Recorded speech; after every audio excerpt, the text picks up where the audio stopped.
Now, it's now my great pleasure to introduce our keynote speaker for today, Dr. Dawone Robinson. Dawone Robinson is the Northeast Mid-Atlantic Director, Energy Affordability at the Natural Resources Defense Council. In this position, he focuses on promoting increased access to energy efficiency and renewable energy resources for multifamily and low-income households. As part of the Energy Efficiency for All project, Dawone helps organize state coalitions and provides educational support for organizations and individuals working on energy efficiency and renewable energy projects. Previously, Dawone served as Virginia Policy Director for the Chesapeake Climate Action Network, an organization focusing on climate change impacts and clean energy solutions in Virginia. As a result of that work, Dawone was appointed to the Virginia Solar Development Authority by Governor Terry McAuliffe. Dr. Robinson received his bachelor's degree from Iowa State University and a JD from Drake University Law School. He is based out of Washington, D.C. Ladies and gentlemen, please join me in welcoming Dawone Robinson.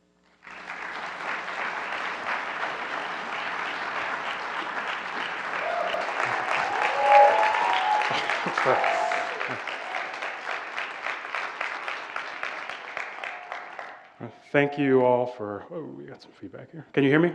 Yeah. Okay, all right. Thank you for that very heartfelt introduction, and thank you all for being here this morning.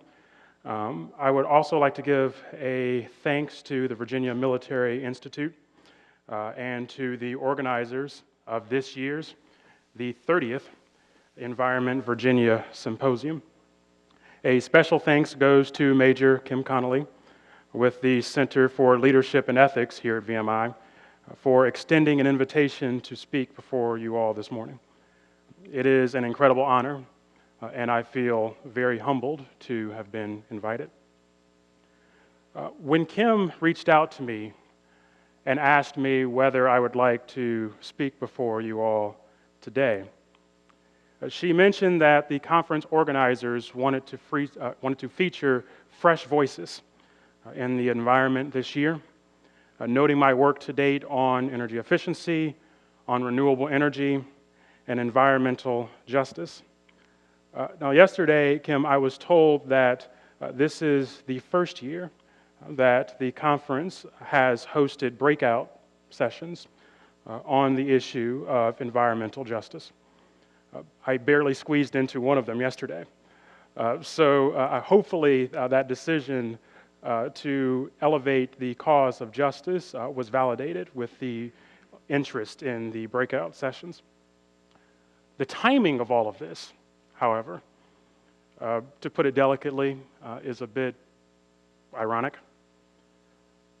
I was asked to give this speech back in February, during Black History Month, in the middle of a controversy where the governor of this state, Ralph Northam, was roundly condemned for the patently racist activities he engaged in the past and for his subsequent attempts at explanation that only increased doubts in his ability to lead as governor. I have not been happy nor comfortable in the past 7 or 8 weeks. I am not particularly happy nor comfortable giving this speech today, which is why I thought about not giving it. Say what I want to say. Say what needs to be said. And you risk alienating the people who you work with. Filter my thoughts, moderate my message, and I do a disservice to the underrepresented voices in communities I vowed to represent. This is what they call a catch-22. On paper, this is a professional no-win situation. But while my mind wrestled with the conundrum of whether to give this speech at all, my soul evaluated the situation in complete and total clarity and even provided a theme. In the immediate aftermath of the governor's yearbook crisis, I was among the many voices who called for the governor's resignation. I have not changed my mind, and neither has this governor. But instead, the governor stated that he'd like to spend the rest of his time in office focusing on race and equity. The governor spoke before you all yesterday morning, and with the governor's new professed administrative focus, I had hoped that he would articulate some concrete solutions regarding race and equity in the environment, or at least talk through some of the very prominent environmental justice issues affecting citizens in the Commonwealth today. Unfortunately, he decided not to do so, but I have a few things that I'd like to say about those things. Hence the theme and the title of my remarks today, A Conversation on Power and Equity. I would like to talk with you all this morning about power structures and the racial inequities and the environmental injustices that result from those structures. Because whether it is in the environmental movement or it is in everyday life, if you are a black person living in America, every time you think that we've made progress, you realize we haven't. Every time you take a step forward, you keep getting pulled back. Just when you think that you can begin to envision living the American dream, the painful image of a man donning a white cloak and hood haunts you like your worst nightmare. My message this morning is intended to be challenging. It is intended to provoke thought. But also it is necessary in this moment, and most importantly, it speaks my truth. But before I get into the substance of this conversation, please allow me to set the table, as they say. Allow me to introduce myself to you for a few minutes, explain where I come from, and discuss why issues of race, power, and equity in and around our environmental movement is so very important in our collective work going forward. I was born in Dallas, Texas, and grew up in a small town in Iowa called Waterloo. Quick side note, ironically, Texas and Iowa rank number 1 and 2, respectively, in wind energy in the United States. Neither of those two states would you describe as bastions of liberalism. Renewable energy should not be, nor does it have to be, a politically partisan issue.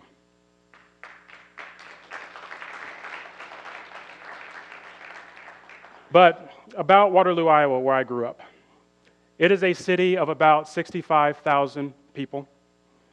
I was adopted by my grandparents. My grandfather passed away when I was 6 years old, leaving me with my grandmother for the remainder of my childhood.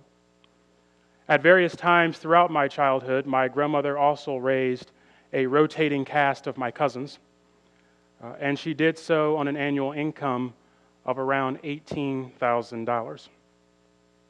There's an old joke that was told in my family when I was growing up that was certainly appropriate for my situation, that we were not poor, we was po. P-O. We couldn't afford all 4 letters. All we could afford was 2, we were po. But more about Waterloo. My grandparents were born and raised on the east side of Waterloo, and that's where I grew up. Back around 1950, shortly after my grandfather returned from service in World War II, my grandparents wanted to purchase a new home on the west side of Waterloo. They were told no, because they were black. And indeed, even by the late 1960s, 95% of black residents in Waterloo lived on the east side. Waterloo was a town, and remains to this day, a town divided by race on purpose. It is literally divided into East and West Waterloo by the Cedar River that runs down the middle. There are 2 high schools in Waterloo. There's East High, then there's West High. There are 2 hospitals in Waterloo, Allen Memorial Hospital on the east side, Covenant Medical Center on the west side.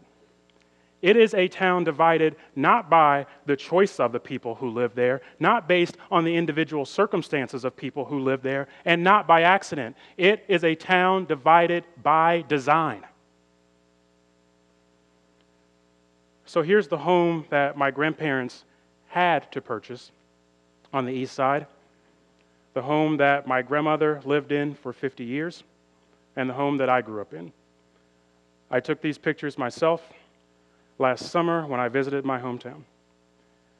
The house has a new owner now, but looks more or less the same as I remembered it, minus all the shrubbery surrounding it. My grandmother sold this house shortly after I graduated high school for around $12,000. That when your block and your neighborhood that surrounds it looks like this, it is difficult to accumulate much home equity over time, and please hold that thought. But recognizing that both de jure and de facto segregation was heavily prevalent in Waterloo, my grandmother sought desperately to ensure my success in life and fought to break through some of the cultural and racial barriers that hold too many back. Her focus was education. So out of her $18,000 of annual income, she somehow managed to set aside $3,000 per year for tuition at a private Christian school on the west side of Waterloo, where I became the first black person to ever attend or graduate from that particular school. People were not kind. But I will save those details for another discussion on another day. But growing up, even as a young child, I could see with my own eyes these stark economic, environmental, and racial disparities that can separate communities even within a few short miles of each other.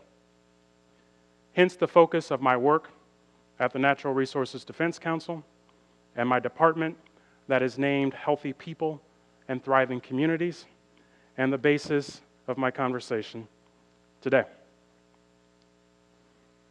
Now, thinking about divided communities right here in Virginia, whose capital city once served as the capital of the Confederacy, where black kids attend schools and drive along highways named after Confederate generals.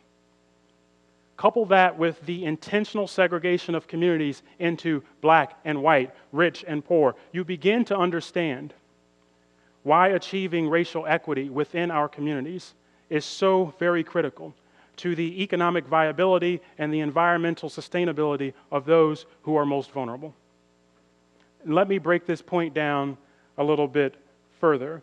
I promise you, I know that this is an environmental conference. I will get to the environment directly in a bit. But first, some very, very important historical context. It's 1933. It's the middle of the Great Depression. Franklin Delano Roosevelt is president.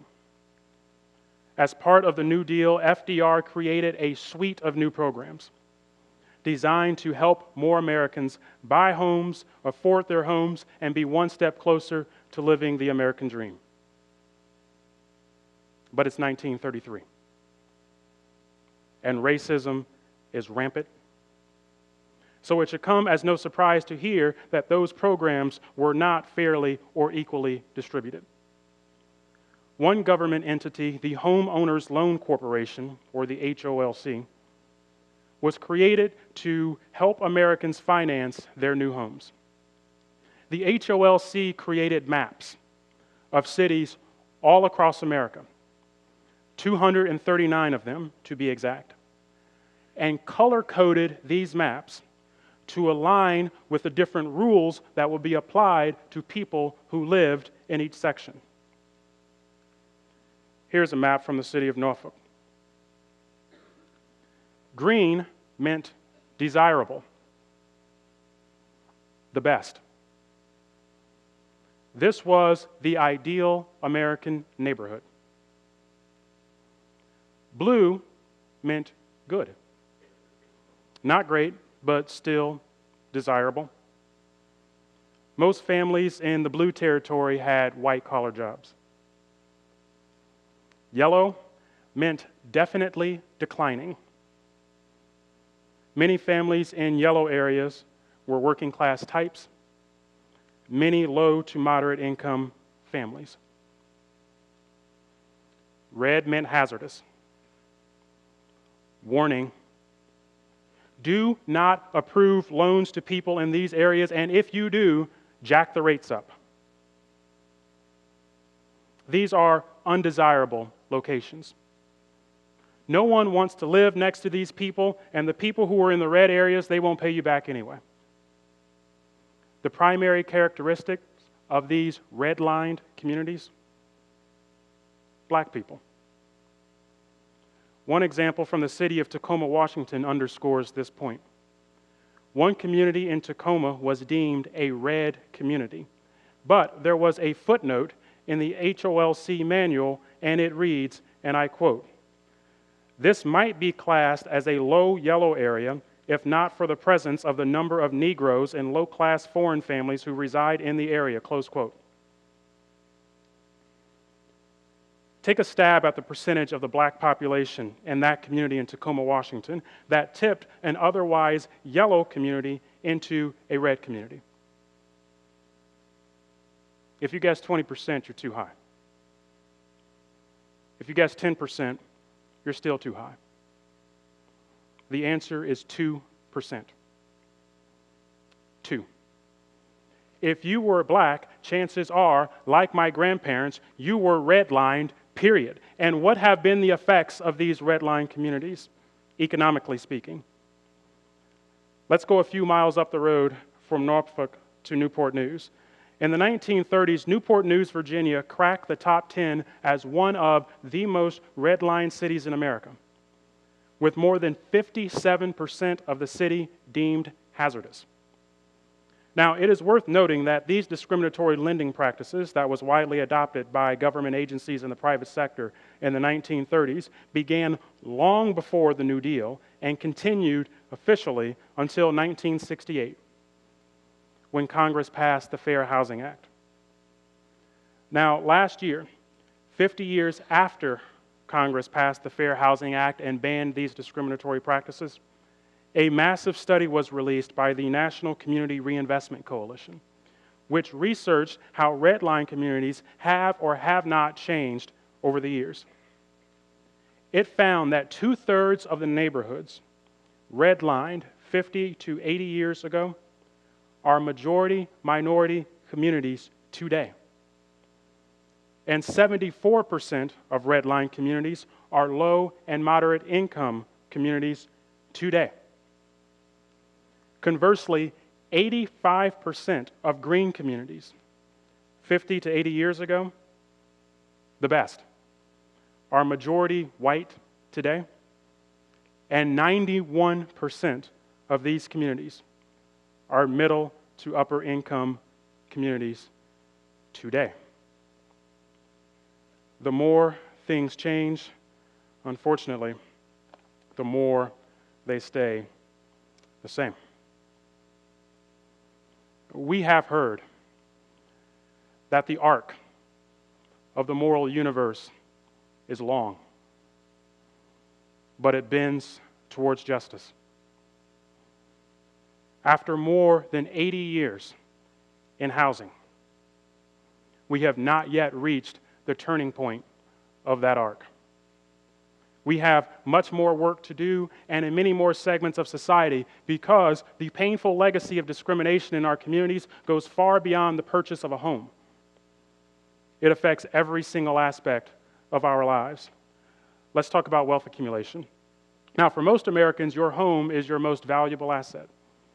In the early to mid 1900s, as mentioned, many black families were prohibited from buying a home in the location of their choice or denied access to make a home purchase at all. Many black families lived in rental housing, in segregated communities, while white families moved to the suburbs, bought homes, and reaped the economic benefits of home ownership and passed that benefit and those resources and that wealth down from generation to generation. Today, black Americans have only 5% of the total wealth of white Americans. And in fact, black families with college degrees have less wealth today, on average, than white families who never finished high school. Let's move to education equality. Now, the value of the home determines how much families pay in property taxes. Property taxes is a significant funding mechanism of public schools in communities. In a new report published just this year, nationally, predominantly white school districts receive $23 billion more in funding than majority minority school districts. The per student funding gap is even more troubling. The report states that for every student enrolled, the average non-white district receives $2,226 less than a white school district.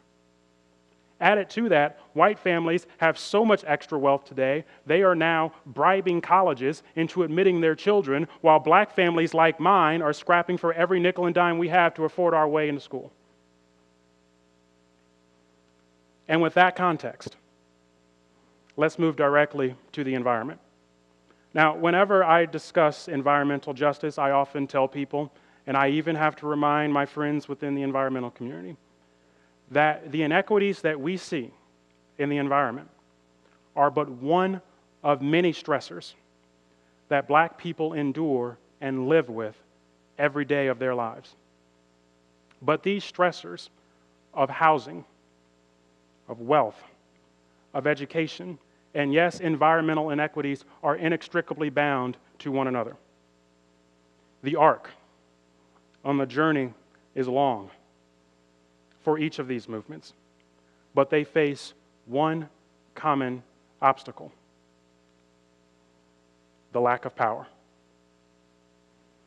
When you have communities divided by race, intentionally, when black and brown families live in poor and substandard homes, when the school systems in black and brown communities are underfunded and run down, when the land in these communities are undervalued, when your built environment treats you as less than, it is inevitable that companies and government move to locate dirty power facilities, toxic waste sites, and dangerous infrastructure projects to these areas, because powerful entities have less regard for the lives of black people, for the lives of brown people, for the lives of poor people, and for the lives of those who are less educated, because these people lack political power, and the majority in society have been treating minorities in society as less than for generations without much consequence. So why stop now?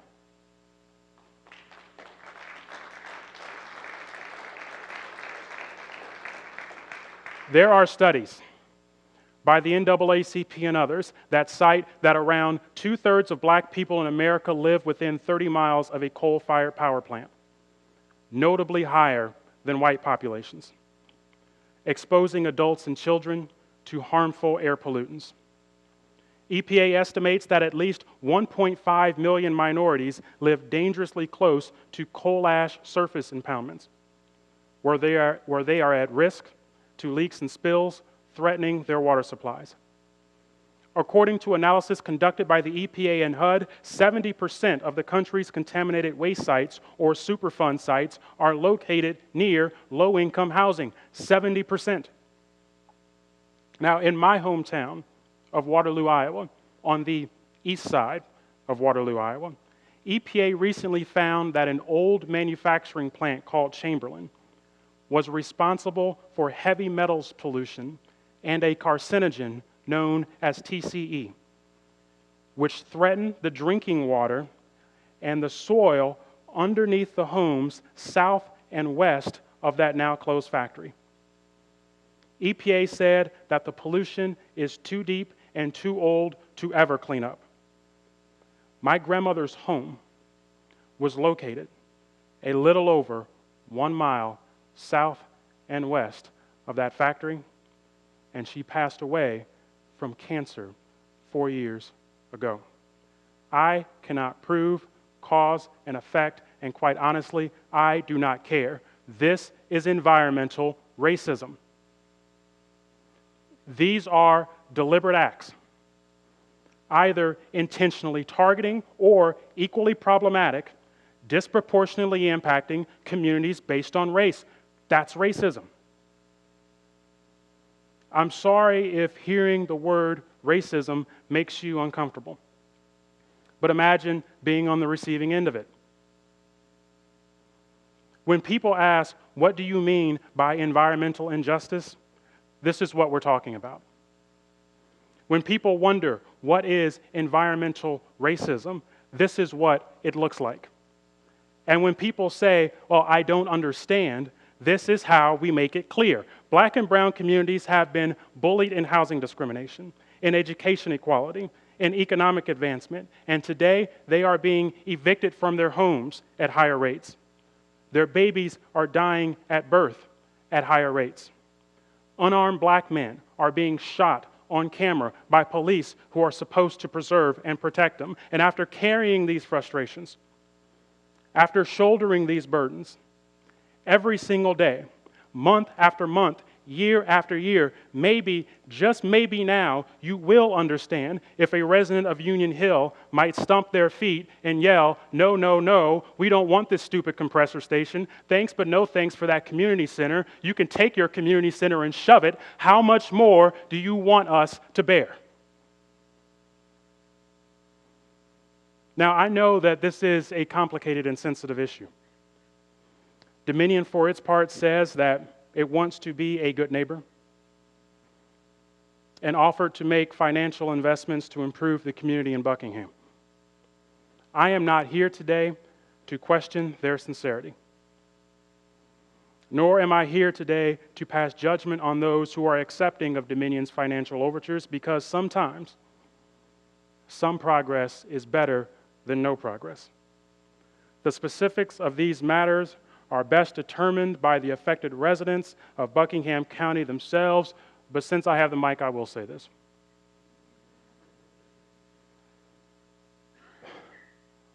When I first heard that Dominion offered, in writing, to give a few $1 million to the area in exchange for permission to build a compressor station in the community, it was deeply offensive to me, and I don't even live there. The definition of justice is to right the wrong that you have caused, or better yet, not cause the wrong in the first place.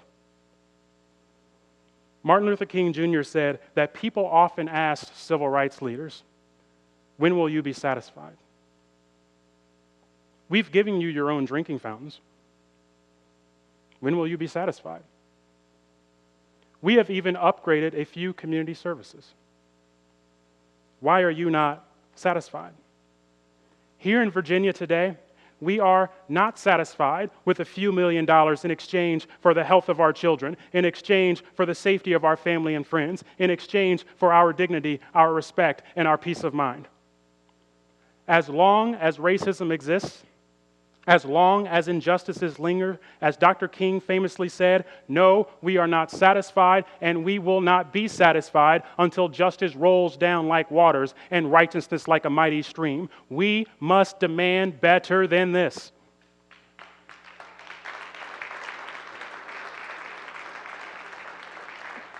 And we are not satisfied with a governor who ignores the cries of residents in Buckingham and replaces board members who may be sympathetic to their cries.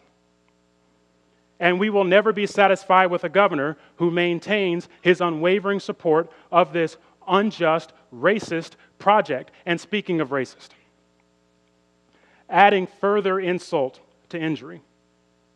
We have a governor who caused so much racial strife in his own right, desperately clinging on to power when black people who have been the victims of racial strife for generations are desperately trying to gain an ounce of power. We have a governor who still believes that he is the best person to lead this state out of its current racial divisions, even though he's the one who caused them. Setting aside the maddening level of arrogance of that statement for a moment, Governor Northam, if you want to help right a wrong, you can start with Union Hill and reverse your position on this monstrosity of a project and help deliver justice to people who need it.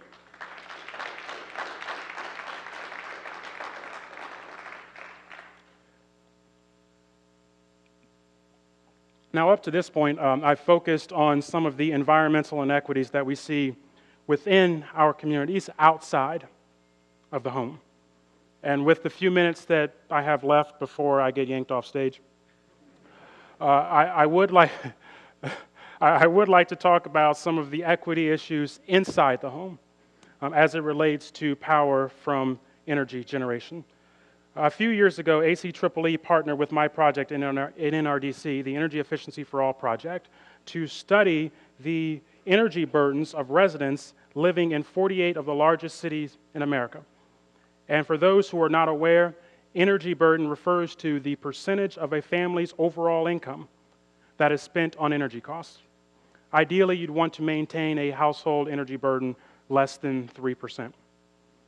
I want to take a moment and have you think about all of your household necessities that you pay for. Your home itself to live in, food to eat, water to drink, clothes to wear, and of course, energy to heat and cool your home and power the devices that you need to survive. These are necessary expenses. If there are inequities in how much one class of people pay for household necessities compared to another class of people, that is the very definition of injustice, and it must be resolved. Now let's dive a bit into the energy burden studies. 2 Virginia cities made the list, Richmond and Virginia Beach. The median household energy burden for Richmond is right around the max target at 3.1%. And the median energy burden for Virginia Beach is a good deal over 3.85%. In terms of equity, nearly 1/3 of all black households in Richmond and Virginia Beach, and around 1/2 of all low-income households in these 2 cities have more than twice the energy burden of the average household in the city. Now, you may be thinking, well, of course, if you're low income, you have less money, and you're paying more as a percentage of your income on energy costs. So what's the big deal?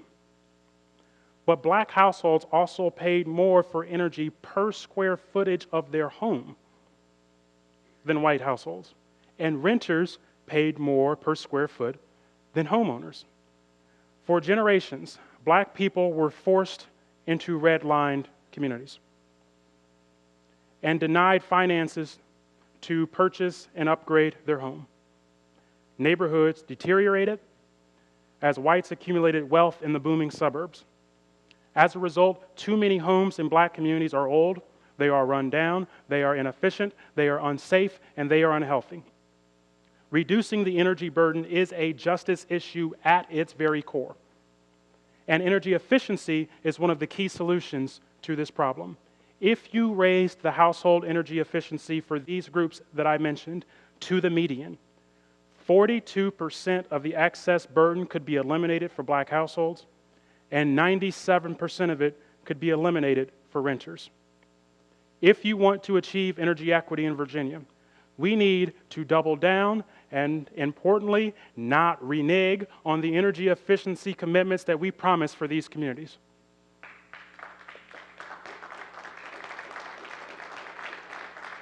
And importantly, we need a state corporation commission who is willing to approve those commitments. And lastly, I would like to point out that in this speech entitled A Conversation on Power and Equity, I have not yet mentioned the word solar. To be clear, renewable energy resources like solar, particularly community solar from an equity perspective, is a key tool that we need to address the climate crisis before us. However, as a matter of policy and in terms of equity, we must put efficiency first. The size of a residential solar system should be tied to the resident's energy usage, and a resident might save money on their solar costs if their home is more efficient and uses less energy to begin with. But if I can spend a moment and speak directly to my friends in the environmental community, many that I see here in the audience, we often talk about the need to diversify our movement, our volunteer base, our organizational partners, our staff composition.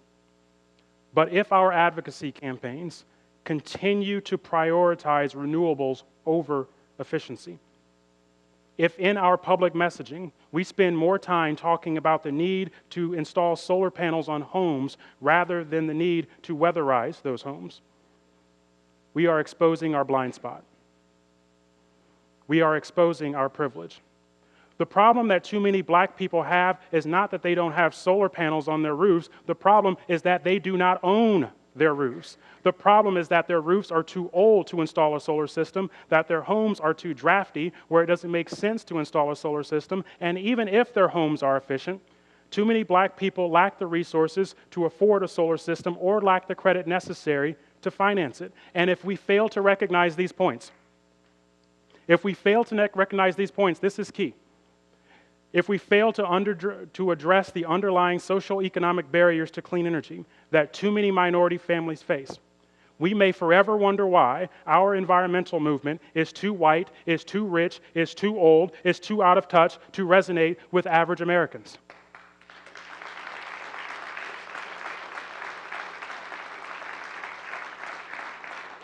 If we truly want to diversify our movement, then we need to offer solutions that diverse communities can actually benefit from. I do not need a $20,000 solar system on the roof of the home that I do not own to power an electric vehicle I cannot afford. Look, this is just real talk now.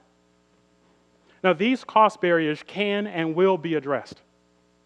But the economic reality for low-income families today means that expanding access to energy efficiency is the most immediate and most equitable solution that we have in addressing the systemic energy burden of disadvantaged minority communities. And to my larger point, we cannot begin to resolve the inequities in our environment at large if we do not tackle the underlying racial disparities that exist in our communities, in housing, in employment, and within our political structures.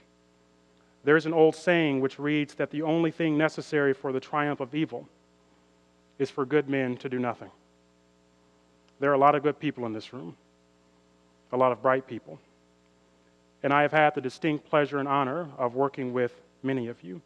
But in my opinion, a frank and raw discussion on race and equity within our community and within our environmental arena was long overdue.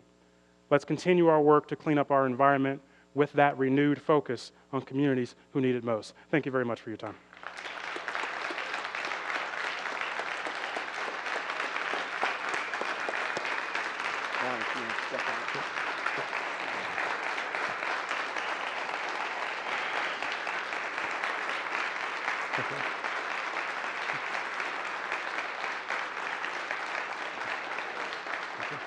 Thank you. I think you achieved your goal. I want to thank you first for staying the course and coming to speak to us today, despite some personal reservations. And I want to thank you for your provocative and very thoughtful insights, but more importantly to me is for your candor in addressing this topic today. So on behalf of the superintendent, the staff and faculty, and our Corps of Cadets, please accept this small token of our appreciation. Thank you very much. I appreciate it. Thank you very much.